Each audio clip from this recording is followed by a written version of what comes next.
melanjutkan nasihat Imam Ghazali dengan kitab Ayyuhal Walad. Bismillahirrahmanirrahim.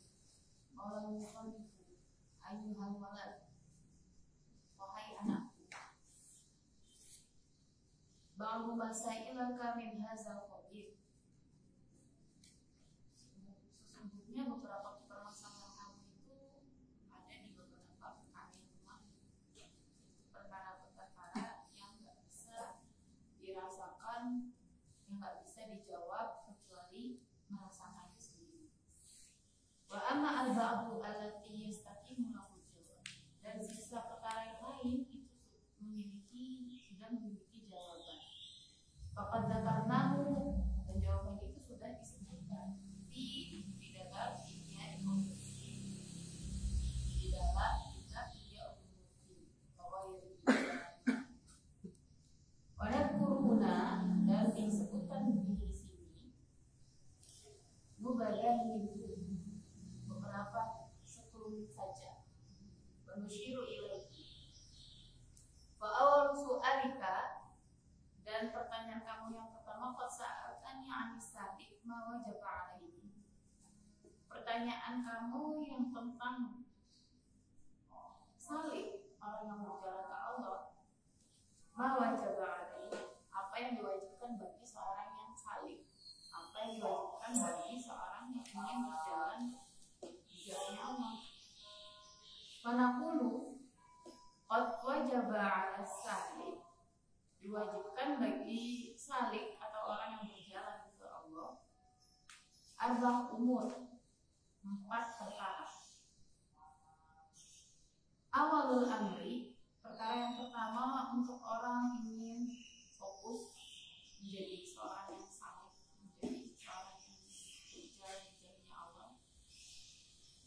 Syarat yang pertama adalah i'tiqadun shahih, yaitu dia harus mempunyai i'tiqad akidah yang sahih, yang baik, yang betul. La yakunu fihi bid'ah, tidak ada padanya adalah suatu kebid'ahan. Wakani, dan yang kedua, syaratnya untuk menjadi seorang salik adalah taubatun nasuh. Taubatun nasuh. Taubat nasuh itu taubat yang sudah latan diubahdahu ila zakat, dan dia setelah bertaubat latan itu tidak kembali kepada kesesatan itu. Jadi taubat itu juga ada tingkatannya. Tiba-tiba langsung taubat nasuha. Taubat nasuha itu pertama nyesel dulu. Nalurinya, kebiasaannya manusia itu setelah manusia itu nalurinya dia tahu mana yang baik, mana yang buruk. Ketika ada seseorang mencuri, sebenarnya di dalam hati kecilnya dia tahu itu adalah suatu kesalahan. Ketika dia berbuat gak baik, mencemooh orang, sebenarnya di dalam hati kecilnya manusia itu dia tahu itu adalah kesalahan. Nah, lalu tahapan taubat itu yang pertama adalah setelah melakukan kemaksiatan itu adalah menyesal. Ini juga namanya manusia, kok aku ngelakuin ini ya, biasanya nyesel. Nah, jadi tahap pertama untuk taubat nasuha, taubat yang sesungguhnya pertama adalah penyesalan. Lalu setelah penyesalan, tahap yang kedua, tahap yang pertama. Tahap yang kedua untuk taubat nasuha adalah dia ketika detik itu juga setelah penyesalan dia meninggalkan kemaksiatan itu. Ada orang hobinya minum khamar, suatu hari nggak tahu kenapa nyesel. Nah pas setelah nyesel, tahapnya kedua langsung dia tinggalkan minumnya itu. Bukan berarti penyesalan sambil minum. Besok lagi sambil minum. Itu namanya bukan taubat. Taubat itu penyesalan dibarengi dengan meninggalkan kemaksiatan itu. Kalau misalnya masih, udahlah hari ini aja habisin, besok udah nggak lagi. Itu namanya bukan taubat. Taubat itu penyesalan. Tahap yang pertama menyesal. Tahap yang kedua adalah seketika detik itu meninggalkan kemaksiatan yang dia kerjakan. Lalu yang ketiga baru masuk ke taubat nasuha itu adalah tidak mengulanginya lagi. Nah itu 3 tahap ini baru disebut dengan taubatan nasuha. Kalau ngulanginnya lagi nggak jadi taubatan nasuha.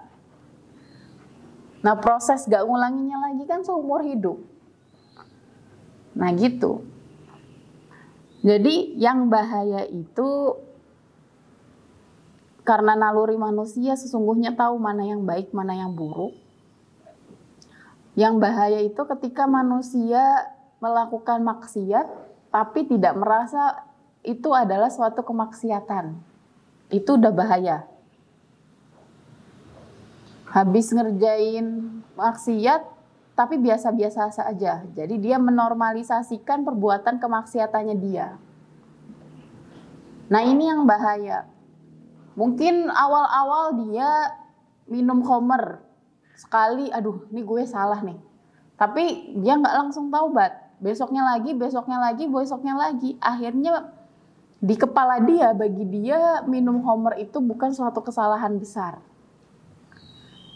Jadi yang bahaya itu orang mengerjakan maksiat tapi tidak merasa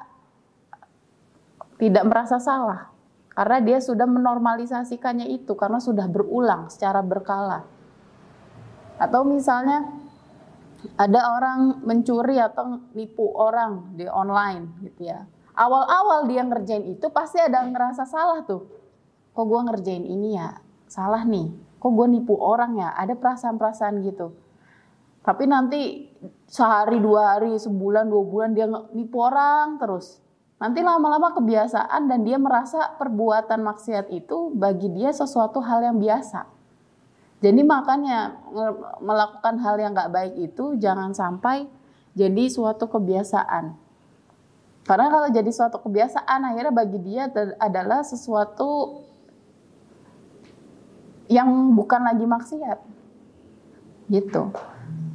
Kalau misalnya di kita itu kalau santri mungkin bukan maksiat ya, tidur pagi bisa. Tidur pagi itu bukan suatu maksiat, boleh-boleh saja. Tapi kan harusnya beraktivitas, bisa ngerjain banyak hal, tapi tidur. Tidur yang pertama, bangun-bangun siang nyesel. Aduh, kalau gue nggak tidur pagi, gue bisa ini itu, gitu kan. Bisa merenungkan burung, ya kan. Siang burungnya udah nggak ada. Nyesel. Jam 12 bangun, siang, aduh kok nggak tadi pagi malah tidur sih. Besoknya gitu, tidur pagi lagi. Seminggu, 2 minggu, 3 minggu, sebulan, 2 bulan tidur pagi. Akhirnya lama-lama kebiasaan dan bagi dia tidur pagi adalah sesuatu yang biasa. Nah makanya nggak boleh membiasakan sesuatu yang nggak baik. Karena di awalnya ketika dia mengerjakan yang nggak baik itu dia merasa nggak enak, merasa ada yang salah. Tapi kalau sudah berulang bagi dia itu adalah sesuatu yang normal. Masih mending itu kalau tidur kan hal yang boleh. Kalau itu adalah yang sifatnya maksiat, serem juga. Orang nyolong, nyuri. Pertama kali nyuri nggak enak tuh badannya. Ya aduh kok gue nyuri ya. Sebulan 2 bulan nyuri kok enak juga ya. Akhirnya bagi dia mencuri itu adalah hal yang normal. Gitu. Jadi yang bahaya itu melakukan maksiat tapi tidak merasa melakukan maksiat. Kalau kamu habis melakukan suatu kesalahan atau maksiat atau melakukan sesuatu yang nggak manfaat terus kamu ada penyesalan, itu bagus dan itu harus kamu sesali betul-betul dengan tahapan tadi, menyesal, meninggalkan seketika lalu tidak mengulanginya. Karena kalau nggak langsung seketika itu meninggalkannya nanti gitu terus. Nonton malam begadang nonton drakor 21 episode. Subuhnya pas sholat subuh karena kan dia nggak tidur kan. Nyesel, aduh kok gue ngapain sih begadang-begadang kayak gitu. Besoknya nyari judul lain, diulangin. Nah akhirnya bagi dia nonton begadang begitu adalah suatu yang normal. Jadi jangan pernah membiasakan suatu hal yang buruk karena ketika itu sudah dibiasakan dan akan dianggap menjadi normal. Kalau sudah dianggap menjadi normal, berarti kamu sudah jauh dari sudah terjerumus ke dalam, semakin dalam. Gitu. Nanti balik ke nasihat Imam Ghazali yang pertama, alamatu iradillahi ta'ala istighalu abdi, jadi dibikin sibuk sama hal yang enggak. Tanda-tanda Allah memalingkan ke hambanya adalah menyibukkan hambanya mengerjakan hal buruk. Watalis, dan yang ketiga, orang yang salik itu, jadi jangan ngaku-ngaku, aku ini adalah orang yang salik tapi belum taubatan nasuha. Jangan pernah ngaku-ngaku aku adalah orang yang salik tapi belum beriktikad yang sahih, belum berakidah yang sahih. Terus yang ketiga, syarat yang ketiga untuk menjadi orang yang salik adalah istirdaul khusumil hatta istirdaul khusum hatta la yabqa li ahadin 'alaika haq. Istirdau meminta ridho kepada orang-orang hatta la yabqa li ahadin 'alaika haq, sampai tidak ada tersisa bagi orang lain haknya. Jadi kalau kamu mau fokus untuk menuju jalannya Tuhan, hutang-hutang kamu kepada orang lain, hak-hak orang lain yang harus kamu penuhi seluruhnya. Punya hutang dipenuhi, pernah berantem minta maaf. Karena ketika sudah memilih untuk menjadi salik, sudah tidak ada kaitannya dengan orang lain. Maksudnya jangan punya sisa-sisa sebel-sebel sama orang lain, biar ketika menjalankan itu tulus gitu, fokus. Kalau masih ada hutang-hutang ke orang lain, nanti terganggu jalan saliknya. Lalu ar-rabi'u, lalu yang keempat, syarat yang keempat untuk menjadi orang yang salik adalah tahsilu ilmu syariah. Mengetahui ilmu-ilmu syariat, qadra ma tu'addi bihi, dengan kadar yang secukupnya, awamirallahi ta'ala, tentang perintah-perintah Allah. Faziyadatu ala hazal qadar laisa biwajibin. Kalau tambahan-tambahan yang lainnya itu bukan suatu kewajiban. Jadi orang salik itu harus menguasai ilmu syariat, tapi yang wajib-wajib saja, yang berkaitan dengan keseharian, amal keseharian. Nah kalau ada dia mengetahui, dia mempelajari lebih dari itu boleh saja. Tuma min ulumil akhirah mayakunu fihi najah, dan dia harus menguasai ilmu-ilmu yang berkaitan dengan akhirat, mayakunu fihi najah, yang akan menjadikan dia selamat nanti di akhirat. Lalu diceritakan Ana Asyibali, bahwasanya Imam Syibali rahimahullah hadima arba'ami ustazin, berkhidmat ke 400 guru. Imam Syibali berkhidmat kepada 400 guru. Faqala qara'tu 4,000 hadits. Lalu Imam Syibali bilang, aku telah membaca 4.000 hadis. Summa ikhtartu minha haditsan wahidan. Aku sudah berguru 400 guru. Aku sudah membaca 4.000 hadis. Dari 4.000 hadis dan dari 400 guru yang aku gurui, aku mengambil Tuma ikhtartu, aku memilih minha, darinya, dari hadis-hadis yang banyak itu, hadisan wahidan, satu hadis saja. Amil tu bihi, dari satu hadis itu amil tu, aku amalkan. Wa khalaitu masiwahu, dan aku meninggalkan yang lainnya. Aku memilih satu hadis itu saja sebagai pedoman aku dalam hidupku. Li'ani, karena aku ta'amal tu berangan-angan, fawajatu khalasi wa najati fihi, karena aku berangan-angan dari banyaknya hadis yang aku pelajari itu, hanya dengan hadis satu ini, fawajatu, aku mendapati khalasi, keselamatanku, wa najati, dan kesenanganku fihi, keselamatan dunia akhirat maksudnya di sini. Jadi dia udah mempelajari 4.000 hadis, tapi milih satu aja, karena dengan satu hadis ini cukup untuk keselamatan aku di akhirat. Wa kana ilmul awalin dan bahwasanya ilmul awalin orang-orang terdahulu wal akhirin dan orang-orang yang sekarang ulama-ulama terdahulu dan ulama-ulama kontemporer sekarang kulluhu mundarijan fihi. Nasihatnya ada di dalam satu hadis ini. Faktafaitu bihi, maka aku merasa cukup dengan satu hadis ini.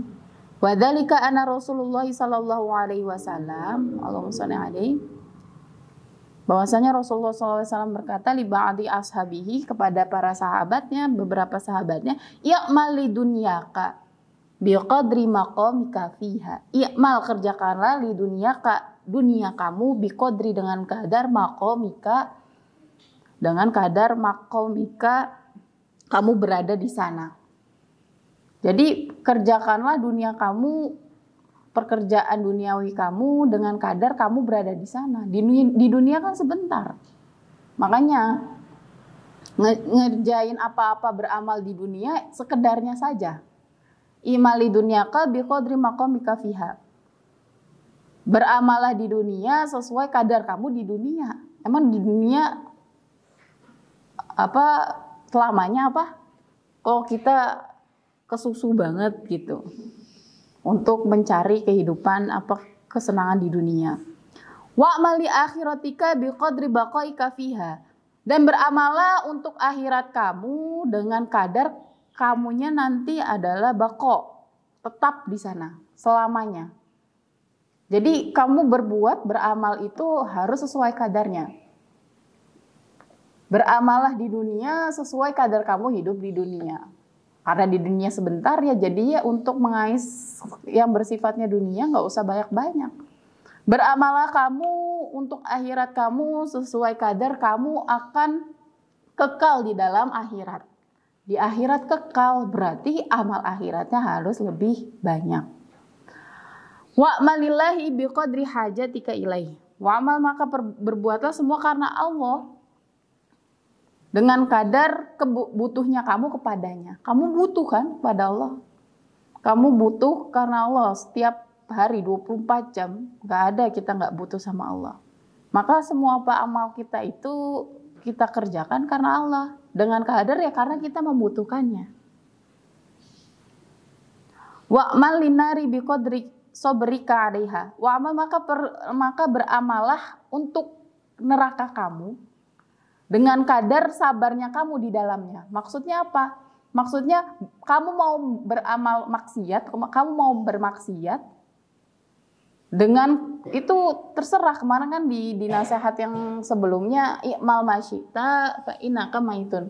Kerjakanlah sesuka kamu mau berbuat baik, kamu mau berbuat maksiat, terserah kamu. Tapi ingat kamu akan mati, gitu kan. Nah di sini wa'malinari biqadri sabrika 'alaiha. Kerjakanlah apa-apa untuk neraka tapi dengan kadar sabarnya kamu. Kamu sabar nggak di neraka dengan apinya?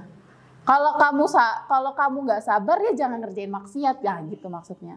Kalau emang kamu sabar dicelupin di api neraka, kalau kamu yakin sabar dicelupin di api neraka, ya wes maksiat aja terus. Kalau kamu nggak tahan sama panasnya api neraka, kalau kamu nggak sabar dengan panasnya api neraka, berarti ya jangan ngerjain maksiat, gitu. Nah, jadi menurut Imam Syibali, dari 4.000 hadis yang dia pelajari, satu hadis ini cukup untuk menjadi pedoman dia selama hidup. Sudah mencakup semuanya. Beramalah di dunia sesuai kadar kamu hidup di dunia. Beramalah di akhirat sesuai kadar kamu kekal nantinya di akhirat. Beramalah kamu karena Allah dengan kadar kamu membutuhkan Allah selamanya.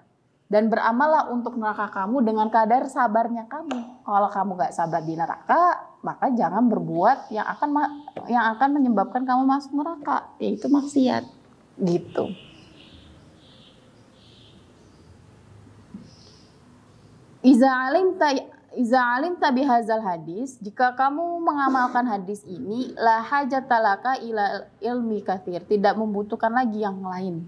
Kata Imam Syibali itu mencukupkan satu hadis itu untuk menjadi pedoman hidupnya.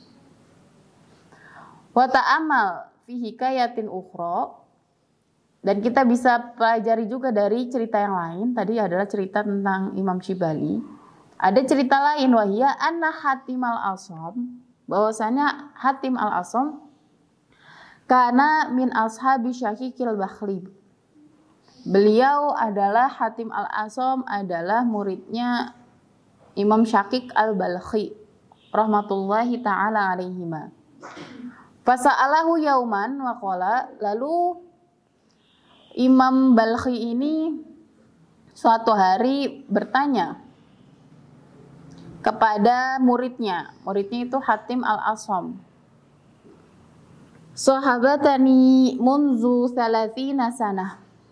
Wahai muridku Hatim al-Asam, engkau telah menemaniku, telah belajar padaku munzu 30 sanah. 30 tahun lamanya. Mahasoluka fiha, apa yang kamu dapati dari 30 tahun itu kamu belajar pada saya? Qala, Imam Hatim jawab, hasoltu thamaniya fawaida minal ilmi. Hasoltu, aku mendapatkan thamaniya 8 fawaid minal ilmi, dari ilmu. Selama 30 tahun Imam Hatim belajar kepada Imam Syaqiqil Balkhi, beliau mendapatkan 8 faidah. Wahia takfini minhu, dan 8 itu takfini, cukup bagiku. Li'anni, karena sesungguhnya arju khalasi wa najati fiha, karena aku berharap keselamatanku ada pada 8 faidah ini. Faqala Syaqiq, lalu berkata gurunya Imam Syaqiq, "Maya, apa itu? Apa itu 8 faidah yang kamu pelajari dariku?" Kata gurunya. Qala Hatim, lalu muridnya Imam Hatim menjawab, "Al-faidatu al-ula, faidah yang pertama adalah inni nazartu ilal khalqi." Imam Hatim berkata, "Inni nazartu ilal khalqi, aku melihat manusia. Aku di dunia memperhatikan manusia. Fara'aitu likulli minhum mahbuban wa ma'syuqan yuhibbuhu wa ya'syaquhu." Fara'aitu likulli minhum, dan aku melihat fara'aitu likulli minhum, orang-orang itu mahbuban wa ma'syuqan, saling mencintai dan dicintai, mengasihi dan dikasihi. Begitu. Jadi Imam Hatim itu memperhatikan orang-orang yang ada di dunia. Di dunia itu orang saling mencintai ya. Saling mencintai, dicintai, mengasihi, dikasihi. Wa ba'du dzalika al-mahbub yusahibuhu ila maradil maut. Jadi merhatiin, oh di dunia ini orang tuh berlomba-lomba mencari kekasih gitu kan. Kekasih sejati. Wa ba'du dzalika, dan sebagian kekasihnya itu al-mahbub yusahibuhu ila maradil maut. Kalau sudah ketemu kekasihnya itu yusahibuhu, menemani dia ila maradil maut, sampai dia mati, sampai sakit. Wa ba'duhu yusahibuhu ila safiril qabr. Bahkan kekasihnya itu nemenin dia sampai dia ke liang lahat. Tsumma yarji'u kulluhu, tapi setelah itu si kekasihnya ini meninggalkan dia. Wa yatrakuhu faridan wahidan, ketika sudah di liang lahat. Yatrukuhu, dia meninggalkannya faridan wahidan, sendiri. La yadkhulu ma'ahu fi qabrihi, dia tidak masuk ke dalam kubur bersamanya. Nah, jadi di sini Imam Hatim tuh melihat orang di dunia ini selalu mencari kekasih sejatinya, yang sesama manusia. Terus di dunia saling mengasihi, dikasihi begitu. Seperti seakan-akan setia. Sampai sakit ditemenin, ketika meninggal diurusin. Ternyata pas sudah di dalam liang lahat ditinggal sendiri. Aku kira orang itu yang di dunia itu saling mengasihi itu sesetia itu. Ternyata tetap saja ketika kekasihnya ada yang meninggal, dia tetap pergi, meninggalkan kekasihnya yang meninggal di dalam liang lahat sendirian. Fatafakartu wa qultu, maka dari itu aku berpikir, aku merenung, afdalu mahbubil mar'i, sebaik-baiknya kekasih, mayudkhalu ma'ahu fi qabrihi, sebaik-baiknya kekasih itu adalah yang setia, yang bahkan masuk ke dalam kubur bersama dia. Wa yu'annisuhu fihi, dan dia menemani dia di dalam kubur. Fama wajadtuhu, dan aku tidak menemukan kekasih-kekasih di dunia yang sesetia itu sampai mau masuk ke dalam kubur bersama kita ketika kita sudah meninggal, illa, kecuali al-a'mal al-solihah, amal soleh. Amal soleh itu setia di kehidupan, dia bersama kita. Ketika mati, amal soleh juga bersama kita, nggak ditinggalin. Maka dari itu kata Imam Hatim al-Asham, fa'akhaztuhu, maka aku menjadikan amal soleh itu mahbuban li, sebagai kekasihku, karena dia doang yang setia. Litakuna sirajan fi qabri, agar menjadi cahaya di dalam kuburku. Wa tu'anisani fihi, dan menemaniku dan menerangiku. Wala tatrukani faridan, dan tidak meninggalkan aku sendiri. Jadi faidah yang pertama itu Imam Hatim merenung itu. Manusia itu di dunia punya kekasihnya dan menganggap kekasihnya itu adalah kekasih yang setia. Ternyata ketika sudah mati dia ninggalin. Ternyata yang setia itu adalah amal soleh. Maka aku menjadikan amal soleh sebagai kekasihku. Karena di dalam kubur dia tidak meninggalkan aku, tapi masuk ikut ke dalam kubur. Itu faidah yang pertama. Lalu faidah yang kedua, al-faidatu atsaniyah, inni ra'aitu al-khalqa yaqtaduna ahwa'ahum. Aku merhatiin orang-orang, ra'aitu, aku melihat al-khalqa, orang-orang manusia, yaqtaduna, mengikuti ahwa'ahum, hawa nafsunya. Wa yubadiruna ila muradati anfusihim, dan bergegas, wa yubadiruna, bergegas, ila muradati anfusihim, untuk memuaskan kehendaknya dia, keinginan dia. Fata'amaltu fi qouli ta'ala, maka aku teringat dengan firman Allah Ta'ala, wa amma man khafa maqama rabbih wa nahana nafsa 'anil hawa fa innal jannata hiyal ma'wa. Barang siapa yang takut atas maqam rabbih dan menahan hawa nafsunya dia, bahwasanya ganjarannya adalah surga. Wa tayaqantu anna al-Qur'an haqqun shadiq, dan aku percaya bahwasanya Quran itu adalah sesuatu yang betul. Fabadartu ilal khilafi nafsi, maka dari itu aku menyegerakan diriku untuk memusuhi hawa nafsu. Wa tajamartu limujahadatiha, dan aku bersungguh-sungguh untuk menentang hawa nafsuku. Wa ma mattaituha, dan aku tidak akan memanjakan hawa nafsuku, bihawaha hatta irtadot, sampai akhirnya hawa nafsuku patuh untuk litaatillah, untuk taat pada Allah. Jadi faedah yang kedua, Imam Hatim itu ngerenung lagi, merhatiin manusia. Kok manusia itu hobinya ngikutin hawa nafsunya saja ya. Padahal Allah udah bilang orang yang memerangi hawa nafsunya ganjarannya adalah surga. Maka dari itu aku akan memerangi hawa nafsuku. Gitu. Al-faidatu atsalisa. Lalu faidah yang ketiga, ini ra'aitu kulla wahidin. Sesungguhnya aku melihat orang-orang minanasi yas'a fi jam'i khutamid dunya, bersungguh-sungguh untuk mengumpulkan pundi-pundi dunia. Summa yumsikuhu qabidan yahdahu, lalu dia menggenggam erat apa yang ada di dunia itu dengan genggaman yang erat. Fata'amaltu fi qoulihi ta'ala, maka aku teringat oleh firman Allah Ta'ala, ma indakum yanfad wa ma indallahi baqi. Sesungguhnya apa yang ada di dunia itu akan habis, apa yang ada pada dirimu itu semua akan habis. Tapi yang ada pada Allah itu semuanya ada baq atau kekal. Fabadzaltu maka aku mengorbankan masulik ingananku minad dunia dari dunia liwajhillahi ta'ala untuk Allah Ta'ala. Fafaraqtuhu maka aku membagikan bainal masakin, aku membagikan hartaku untuk orang-orang miskin.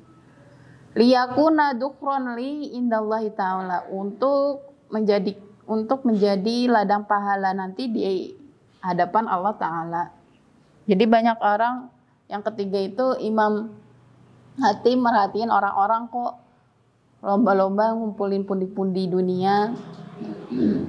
Padahal itu kan gak kekal. Nah maka dari itu aku meninggalkan itu dan aku hanya fokus untuk mengumpulkan yang menjadi bekal aku di akhirat.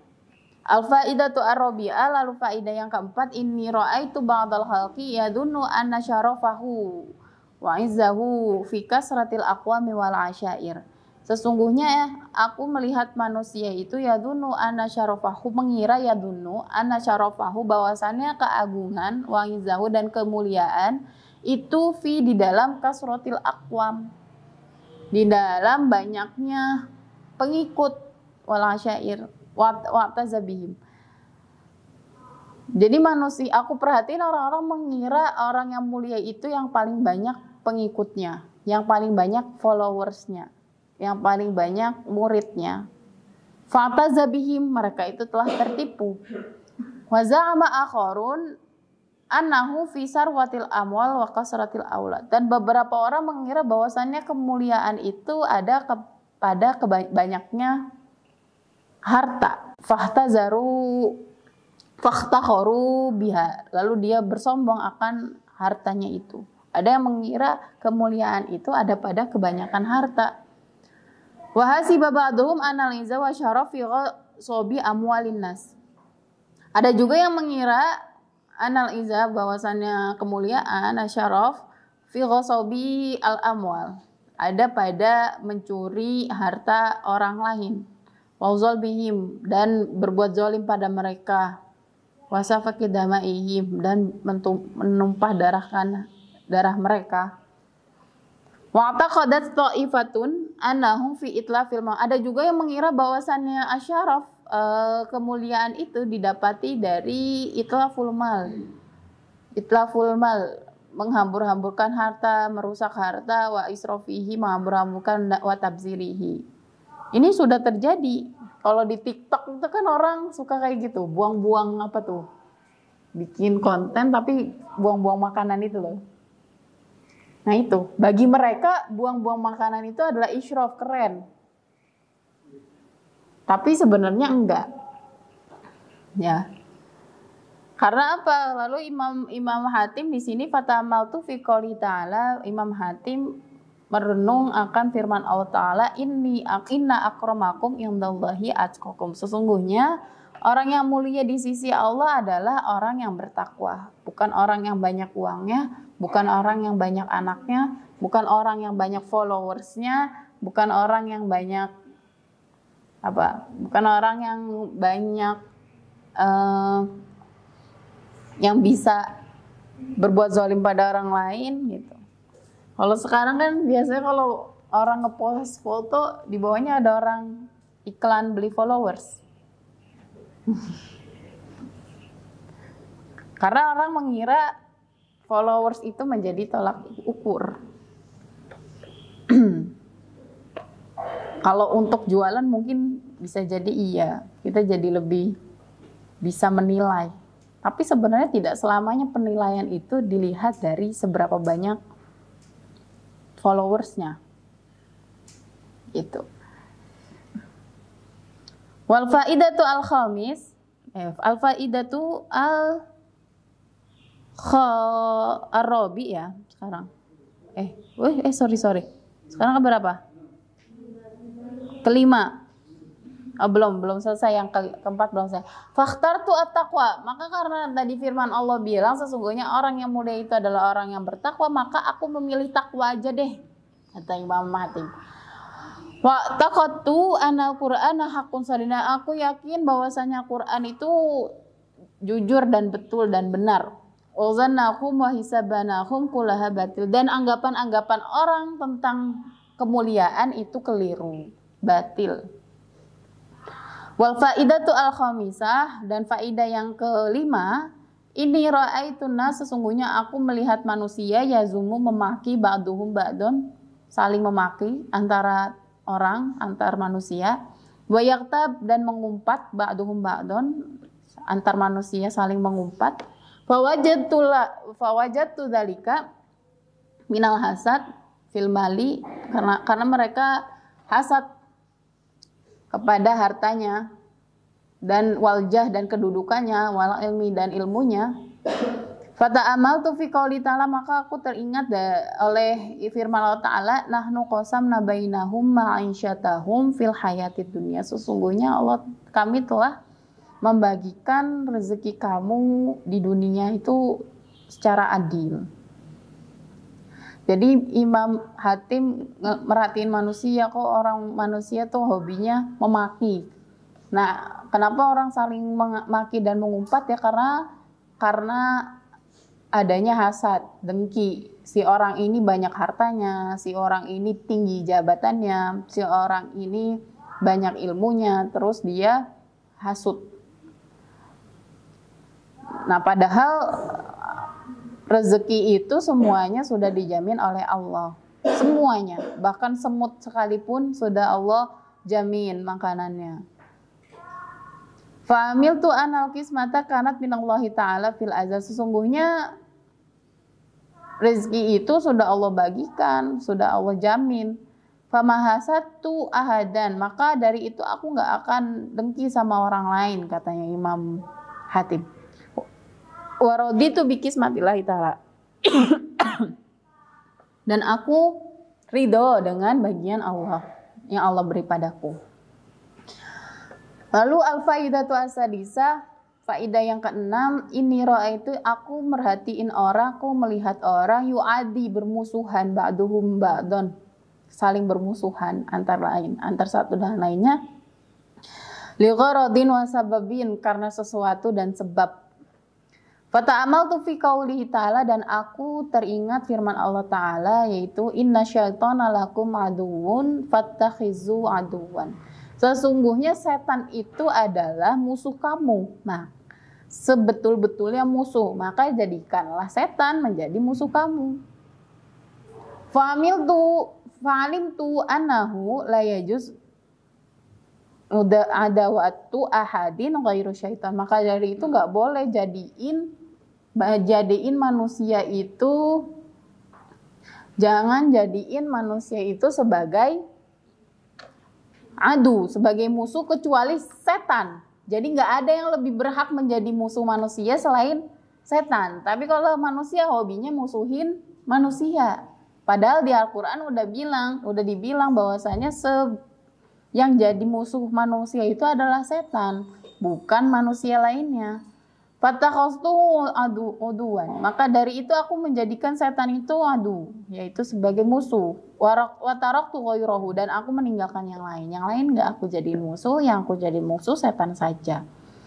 Wal faidatu asabiah, lalu faidah yang ketujuh, ini ra'aitu kulla ahadin, aku merhatiin orang-orang yas'abijiddin, bersungguh-sungguh, wa yajtahidu bil mubalagha, dan bersungguh-sungguh dengan hebatnya, litalabil qut, untuk mengumpulkan harta-harta, wal ma'ash, dan sumber kehidupan, bihaitsu yaqau bihi bisyubahatin wa haramin, tanpa menghiraukan itu ada syubhat apa enggak. Pokoknya semua diambil. Apa ada yang di dunia ini semua diambil tanpa difikirkan ini haram enggak ya?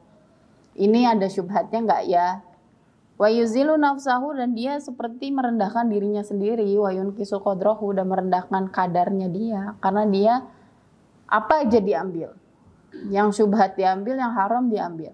Fata'amaltu fi qauli ta'ala, lalu aku teringat dari firman Allah Ta'ala, yaitu wa ma min dabbatin fil ardi illa 'alallahi rizquha. Sesungguhnya apa yang ada di muka bumi ini semuanya rizkinya sudah dijamin oleh Allah. Fa'alimtu anna rizqi 'alallahi ta'ala, dan aku mengetahui bahwasannya rizkiku sudah Allah jamin. Wa qaddamanahu, dan Allah jamin.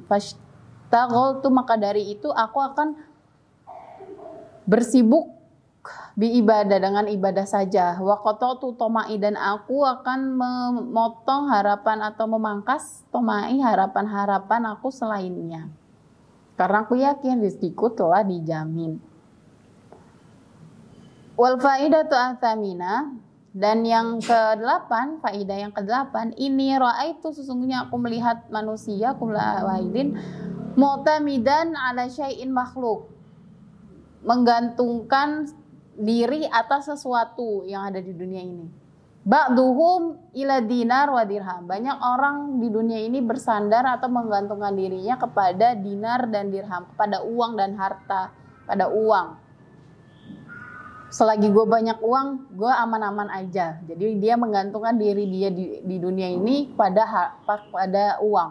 Wa ba'duhum ilal mali wal mulki, dan ada juga orang yang menggantungkan dirinya ini kepada harta dan kedudukan. Selagi gue kedudukannya tinggi, kayaknya gue baik-baik saja. Wa ba'duhum ilal khirfah wasinaah, ada juga yang menggantungkan dirinya itu kepada kemahirannya dia dan pekerjaannya dia. Wa ba'duhum ila makhlukin misli, bahkan ada orang juga yang bergantung kepada orang lain di dunia ini. Mumpung ada si A, udah gue santai aja. Lah kalau A yang mati gimana? Gitu. Fata'amaltu fi qouli ta'ala, lalu aku teringat firman Allah Ta'ala, wa may yatawakkal 'ala Allahi fahuwa hasbuh. Innallaha balighu amrih. Qad ja'alallahu likulli syai'in qadra. Bahwasanya barang siapa faman tawakal, yang bertawakal pada Allah, maka Allah akan mencukupkannya. Innallaha balighu amru qad ja'alallahu likulli syai'in qadra. Sungguhnya Allah telah menjadikan segala sesuatunya ada kadarnya. Jadi maksudnya ya digantungkannya pada Allah saja, jangan kepada yang lain-lain, jangan kepada harta, jangan kepada uang, jangan kepada jabatan, jangan kepada orang lain. Fatawakkaltu 'ala Allah, maka dari itu aku memilih untuk tawakal kepada Allah. Fahuwa hasbi, pasti Allah akan mencukupkan aku. Wa ni'mal wakil. Lalu dari ini kan sudah 8 faidah. Setelah 8 faidah, Imam Hatim ini menjawab 8 faidah yang ia pelajari dari gurunya. Faqala Syakik, lalu gurunya Imam Syakik menjawab, waffaqakallahu ta'ala ya Hatim, semoga taufik dan kebaikan Allah selalu bersamamu wahai muridku ya Hatim. Ini qad nazartu at-Taurah wal Injil, ini qad nazart, aku telah membaca Taurat wal Injil dan Injil, wa Zabur dan Zabur, wal Furqan dan Al-Qur'an. Fawajadtu al-kutuba al-arbiyah taduru ala hazihil fawaida athamaniyah. Aku telah membaca 4 kitab dan aku mendapati dari 4 kitab itu memang mencakup dari 8 faidah yang kamu beritahu padaku tadi. Faman amila biha, barang siapa yang mengerjakan yang 8 faidah tadi, kana amilan bihazihil kutub, berarti dia seperti mengamalkan dari 4 kitab yang yaitu Zabur, Taurat, Injil, Al-Qur'an. Wallahu a'lam bishawab.